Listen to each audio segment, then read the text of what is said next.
오늘 우리는 예수님이 공생애를 처음 시작하시는 장면을 살펴보려고 합니다. 이때 예수님이 이사야 본문으로 설교를 하셨는데요, 그 첫 설교가 바로 성령에 대한 설교입니다. 이 시간에 우리는 예수님이 말씀해 주시는 성령이, 또 예수님께서 말씀해 주시는 그 성령 사역이 어떤 것인지 생각해보고 또 우리에게 적용해보는 시간을 가지려고 합니다.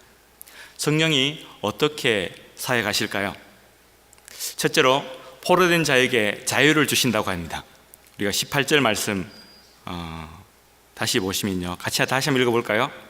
주의 성령이 내게 마셨으니 이는 가난한 자에게 복음을 전하게 하시려고 내게 기름을 부으시고 나를 보내사. 곧이로부터 이제 사역이 시작됩니다. 시작. 포로된 자에게 자유를, 눈먼 자에게 다시 보게 함을 전파하며 눌린 자를 자유케 하고 합니다. 성령이 마시면 첫째로 포로에게 자유를 주신다고 합니다. 요즘 사람들을 보면 겉으로는 얼마나 자유로운지 모릅니다. 그러나 내면을 들여다보면 매여있는 분들이, 포로된 분들이 참으로 많습니다. 컴퓨터 게임이나 TV 드라마에 포로되기도 하고요, 남 험담하는 것에 포로되기도 하고요, 성형에, 알코올에, 포르노에 포로되기도 합니다. 이런 것들에 한번 붙잡히면 해방되고 싶어도 좀처럼 해방되어지지가 않습니다. 그래서 이런 포로들은 단식합니다. 오라, 나는 공고한 사람이로다. 이 사망의 몸에서 누가 나를 건져내랴. 그 단식 속에서 예수님에게 성령이 임할 때에 맨 처음 하셨던 일이 포로된 자들에게 자유를 주시는 것이었습니다. 우리가 마가복음 5장에 보면 잘 아는 이야기가 나옵니다. 군대에 귀신 들린 사람 이야기가 나오는데요, 거라사 땅에 귀신 들린 사람이 있는데 그 사람이 군대만큼이나 많은 귀신에 들렸습니다. 아무도 그를 제어할 수 없을 만큼 그는 강한 사람이 되었습니다. 힘센 존재였습니다. 그런데 그것이 그에게 전혀 행복한 일이 아니었습니다. 그 영혼은 귀신에게 붙잡혀 있었고요, 그 육신은 쇠사슬에 묶여 있었습니다. 그는 틈만 나면 자기 육신을 학대했습니다. 인생은 점점 더 파괴되어져 갔습니다. 그때에 예수님께서 그를 만나 주셨잖아요. 군대 귀신에게서 그를 해방시켜 주셨습니다. 그러자 그는 더 이상 힘센 존재가 아니었습니다. 그러나 그는 정신이 온전해졌고요, 참 자유를 누리게 되었습니다. 그제서야 진짜로 행복한 인생을 살게 되었습니다. 우리가 삭개오를 잘 알잖아요. 그는 돈의 포로요 노예였습니다. 당시 세리는 백성들의 피를 빨아먹는 흡혈귀 같은 존재였습니다. 우리나라로 치면 일제시대 때의 일본 앞잡이 같은 사람들입니다. 그런데요, 모든 사람들에게 손가락질 받는 위치이긴 하지만 돈을 많이 버는 자리였습니다. 삭개오는 손가락질 당하는 것조차는 그 정도는 신경도 쓰지 않았습니다. 돈이 최고였습니다. 돈의 노예가 되어서 살았습니다. 돈을 벌 수 있다면 무슨 짓이든 다 했습니다. 그런 삭개오가 예수님을 만나잖아요. 예수님을 만나고 예수님을 따르는 삶으로 그 인생을 돌이키는 순간에, 그때에 그가 그 돈에서 해방되어졌습니다. 그는 더 이상 돈을 많이 가진 부자가 될 수 없었습니다. 그러나 그는 참으로 예수님 안에서 행복한 인생을 살게 되어졌습니다. 우리들도요, 포로들입니다. 물질과 돈의 포로들입니다. 벌어도 더 벌어야 될 일들이 부지기수입니다. 출세의 포로들입니다. 올라도 더 높이 올라가야 될 것 같습니다. 혹시나 남들이 나를 추월할까봐 날마다 불안합니다.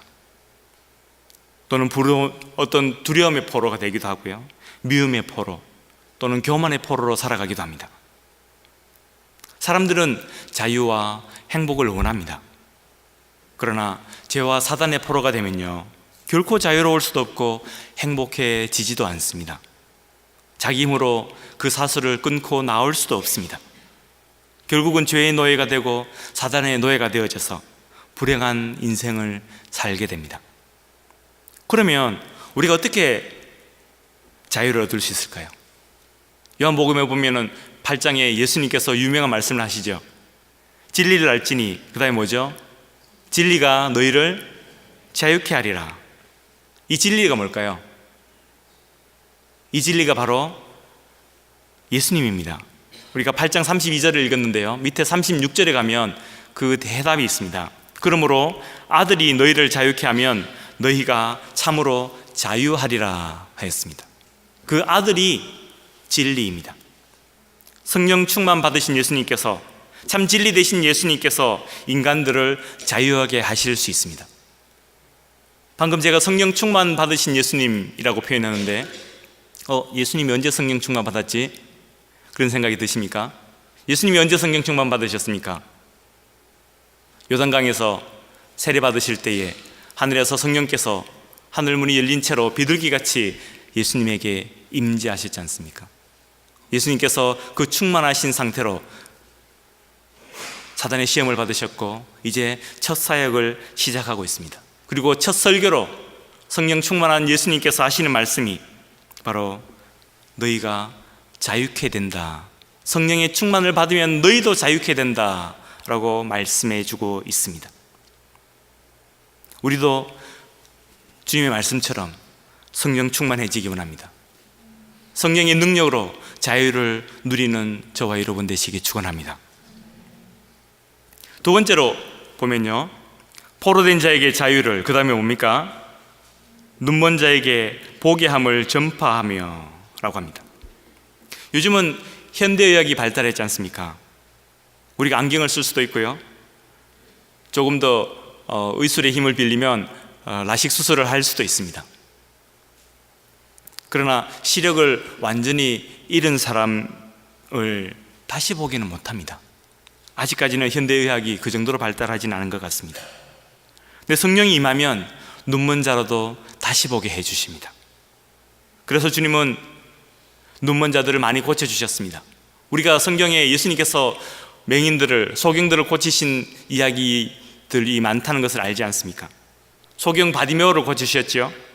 날 때부터 맹인 되었던 사람을 실로암 못에서 고쳐주셨습니다.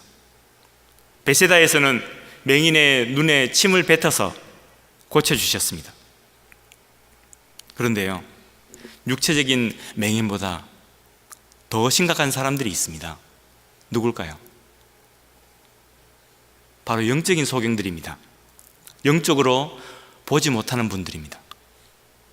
우리가 육의 눈을 뜨고 다니니까 다 잘 본다고 착각하고 있습니까?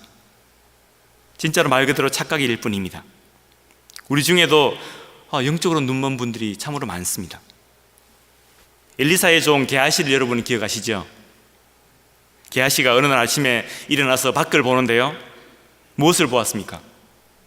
성 밖에 수많은 군대들이, 그 아람 군대들이 성을 포위하고 있는 모습을 보았습니다. 아람 군대들이 작심하고 엘리사를 죽이러 온 겁니다. 다른 사람들은 다 살려도 엘리사 하나는 죽인다, 그런 각오로 이 성을 포위하고 있었습니다. 그는 이제 죽은 목숨이라고 덜덜 떨었습니다. 그때 엘리사가 어떻게 말합니까? 열왕기하 6장에 이런 말씀이 있습니다.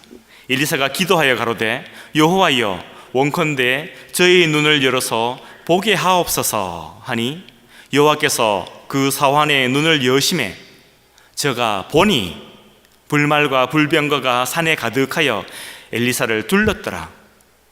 그는 육신의 눈을 뜬 사람입니다. 밖에 적들이 많다는 사실을 그의 육의 눈으로 똑똑히 보았습니다. 그러나 그는 육의 눈으로만 볼 뿐이었습니다. 그가 보지 못하는 것이 있었습니다. 그가 이제 영의 눈을 뜨니까요, 육의 눈으로는 절대로 볼 수 없었던 것들이 눈에 보이기 시작하였습니다. 그것을 보았을 때 게하시가 계속 벌벌 떨었을까요? 너무 어려운 질문을 드려서 죄송합니다. 게하시가 계속 벌벌 떨었을까요? 절대로 아니죠. 영의 눈으로 천군 천사들을, 불말과 불병거들을 보기 시작했을 때 그는 절대로 떨 필요가 없다는 사실을 깨달았습니다. 예수님의 제자들을 한번 보십시오. 그 제자들이 예수님을 3년간 쫓아다녔잖아요. 근데 그들이 예수님을 쫓아다니면서 그들이 보고 원했던 것들은 높은 자리에 앉는 것이었습니다. 높은 자리에 앉을 것을 바라보면서 3년간 예수님을 쫓아다녔습니다. 그래서 우리가 알다시피 예수님의 제자들이 서로 누가 예수님께 더 가까이 갈 것인가, 누가 높은 자리에 있을 것인가 하는 그런 것들로 서로 신경전을 벌이곤 했습니다. 그러다가 예수님께서 어느 날인가 십자가에 달려 돌아가시잖아요. 그들의 눈앞이 캄캄해졌습니다. 마가 다락방에 숨었습니다. 숨은 것으로도 안심이 안 돼서 문을 잠궜습니다. 문을 잠긴 그 방 안에 갇혀서 벌벌 떨었습니다. 그런데 부활의 주님을 다시 만나고 오순절 성령을 체험했을 때에 이들은 그 현실 너머에 있는 하나님 나라의 비전을 바라보기 시작했습니다. 그래서 사도행전 1장 8절에 이렇게 예수님께서 말씀합니다. 우리가 여러분들 외우시는 분들이 있을 것입니다. 같이 한번 해볼까요? 오직 성령이 너희에게 임하시면 너희가 권능을 받고 예루살렘과 온 유대와 사마리아와 땅끝까지 이르러 내 증인이 되리라 하시니라 했습니다. 깡시골 그 갈릴리 천 사람들이었습니다. 그들은 어쩌면은 그 이스라엘 경계 밖으로 나가보지도 못했는 사람들일지도 모릅니다. 그러나 그들이 성령을 받았을 때에 그들이 이제 새로운 것들을 보기 시작합니다. 예루살렘과 온 유대와 사마리아를 넘어서 땅끝까지 복음이 전파되는 비전을 바라보기 시작했습니다. 그리고 주님께서는 그 비전대로 행하셨습니다. 사도 바울도 마찬가지입니다. 여러분, 사도 바울이 예전에는 유대계의 전통과 자기가 배웠던 지식과 또 어떤 종교적인 출세욕 때문에 눈이 멀었던 사람이었습니다. 그는 자기가 알고 있는 바가 확실하다고 그렇게 생각했습니다. 그래서 예수쟁이들을 잡아 죽이기를 원했습니다. 그런데 그가 다메섹 도상에서 부활하신 주님을 만나잖아요. 주님의 영광의 빛을 보잖아요. 그때 그 눈에서 비늘이 벗겨졌습니다. 그 영혼이 눈을 떴습니다. 그래서 사람들이 보지 못하는 예수님을 보았습니다. 그런 예수님을 볼 뿐더러 하나님 나라의 영광을 바라보기 시작했습니다. 나중에는 내가 로마도 보아야 하겠더라고 그런 비전을 가진 사람이 되어졌습니다. 성도 여러분이요, 우리도 예수님을 만나고 성령의 충만을 받을 때에 우리 영안이 열리게 될 줄 믿습니다. 우리가 그저 세상의 사람일 때에는, 육신의 사람일 때에는 육적인 것만 보고 살았습니다. 어떻게 하면 성공할지, 어떻게 하면 출세할지, 어떻게 하면 돈을 벌지, 어떻게 하면 인기가 있을지, 그런 것만 바라보고 살았습니다. 그러나 우리가 이제 성령을 받고 성령의 사람이 되었을 때에 전혀 다른 것들을 바라보기 시작합니다. 이 산호세 땅에 있는 영적인 환경이 어떤 것인지, 겉으로는 번지르해 보이지만 저 사람의 영혼이 어떤 상태인지, 누가 지금 구원받아야 될 사람인지, 누가 어둠 속에서 구출되어서 빛의 나라로 들어와야 할 것인지, 우리가 전혀 다른 것들을 바라보고 전혀 다른 것들을 생각하고 전혀 다른 가치로 판단하게 되는 것입니다. 성도 여러분, 이제 우리의 영적인 시야를 넓히는 저와 여러분 되시기 바랍니다. 그래서 우리도 영적인 세상을 바라보고 영적으로 이 땅을 바라보고 하나님 나라를 꿈꾸는 저와 여러분 되시기 축원드립니다. 세 번째로, 눌린 자를 자유케 합니다. 우리가 18절 다시 한번 읽어볼까요?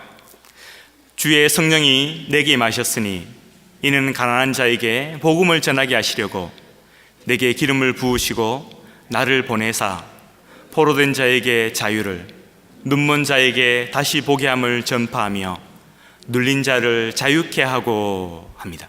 성령이 임하시면 눌린 자가 자유케 됩니다. 눌린 자가 뭘까요? 말 그대로 짓눌렸다는 겁니다. 우리가 정치적으로 압박당하는 사람일 수도 있습니다. 또는 그 심령이 눌림을 받는 사람일 수도 있습니다. 제가 이번에 설교 준비를 하면서요 찾아봤는데요, 조선의 왕들이 평균 몇 년을 살았는지가 궁금해졌습니다. 조선 왕들이 평균 몇 년을 살았을까요? 평균 수명이 46세였다고 합니다. 중국의 황제들은 몇 살이나 살았을까요? 39세를 살았다고 합니다. 그러면은 서양에서 로마 제국의 황제들은 평균 몇 년이나 살았을까요? 37년을 살았다고 합니다. 특별한 경우를 빼곤요, 왕들이 그리 오래 살지를 못했습니다. 좋은 식사를 하고 주치의가 바로 옆에 붙어서 케어를 해주는데 왜 일찍 죽을까요? 그 이유는 대부분 스트레스 때문이라고 합니다. 요즘 우리들도 스트레스에 눌려서 삽니다. 학생 때는 시험과 진학 때문에 눌려 살았습니다. 대학에 들어가면 자유로워집니까? 취직해야지요. 그 다음에 결혼해야지요. 그리고 승진도 해야지요. 끝이 없는 눌림 속에 우리는 살고 있습니다. 우린 세상에서 끝없이 눌리고 억압을 받습니다. 비교의식과 열등감과 강박관념과 그런 것들이 우리를 계속해서 짓누릅니다. 이렇게 인생의 짐에 짓눌려 사는 사람들이 어떻게 자유로워질 수 있겠습니까? 어떻게 그 눌림에서 해방될 수 있겠습니까? 예수님을 만나고 성령 충만해질 때에 그 짐에서 해방되고 자유로워지는 줄 믿습니다. 저는 대학교 1학년 때에 깊은 고민에 빠져서 살아들었습니다. 진로 문제, 가정 문제, 연애 문제, 친구 문제로 고민했습니다. 저희 장모님께서 앉아 계신데 저희 연애 문제가 나와서 어떤 마음을 가지실지 모르겠습니다. 기도만 하면 하나님 제발 이 문제 좀 해결해 주세요. 밤새 기도를 했습니다. 밤새 부르짖었습니다. 나중에 목이 쉬어서 말이 안 나올 정도로 부르짖었습니다. 그것들만 해결되면 제가 좀 살 것 같았습니다. 문제가 너무 많으니까 이 뇌 용량이 한계가 있잖아요. 한꺼번에 여러 문제들을 다 고민할 수가 없는 겁니다. 멀티태스킹이 안 되는 거예요. 그래서 시간을 정해놓고 지금 1번 문제를 고민하고, 그리고 좀 지나면 2번 문제를 고민하고, 3번 문제를 고민하고, 그 다음에 4번 문제를 고민하고, 5번이 내 문제는 하면 기다려, 지금 기다려. 그리고 다시 시간 지나면 5번 문제를 고민하고, 그러다 보면 1번이 다시 또 똑똑 두드리는 겁니다. 이거 해결 안 됐는데 그럼 다시 또 1번으로 돌아갑니다. 의미 없는 뺑뺑이를 계속 돌았습니다. 그렇게 고민을 하는데도요, 문제가 해결이 안 됩니다. 그것 때문에 해결되면 살 것 같은데 해결 안 되는 시절을 오랫동안 보냈습니다. 그런데요, 어느 날인가부터인가 기도하면, 큐티하면 이상한 응답이 오기 시작합니다. 오늘 하루 열심히 살아라, 그런 응답이었습니다. 밤새 철야 기도를 하면 하나님께서 응답 주시기를, 이 철야 기도하고 다음날 쿨쿨 자지 말고 오늘 하루 열심히 살 생각을 해라. 아침에 일어나서 큐티를 합니다. 큐티책을 꺼내서 큐티를 하면 오늘 하루 쓸데없는 고민하지 말고 열심히 살아라, 이런 응답이 계속 오는 겁니다. 아니, 지금 내가 이 문제들 때문에 죽을 지경인데, 이 문제들 때문에 내가 죽을 것만 같은데 오늘 하루를 살라니요. 하나님 살기 싫어서 안 삽니까? 처음에는 그 응답을 받아들일 수가 없었습니다. 그런데 시간이 지나도요, 다른 응답이 안 오는 거예요. 할 수 없이 다른 해답이 없으니까, 다른 길이 없으니까 그렇게 한번 해보기로 했습니다. 근데 발견한 것은요, 제 자신이 저를 이미 컨트롤할 수가 없더라고요. 저는 이미 너무 디프레스 돼 있었고요, 삶의 의욕도 없었고요, 게으른 삶에 너무 익숙해져 있었습니다.